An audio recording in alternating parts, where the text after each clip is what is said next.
Welcome. This is how to fix iPhone not showing contact names in messages.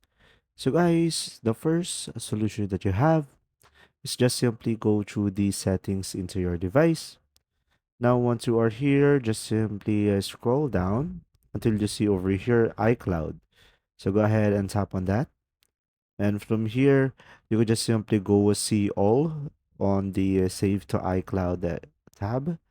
And now from here, just simply go ahead and scroll down and make sure your contacts over here is turned on. So make sure to turn on the contacts and you should be able to fix the issue. Another option is just simply go back to the settings and just simply go to the apps. Now here, you could just simply go to the contacts and you should have an option over here, contacts account. And from here, go to your iCloud account. And after that, make sure to sync the contacts as well. And you should be able to fix the issue. There you go. If you found this video helpful, guys, please like and subscribe. And if you have any questions, just simply go ahead and comment down below. And we will do our best to answer them all. And see you in the next video.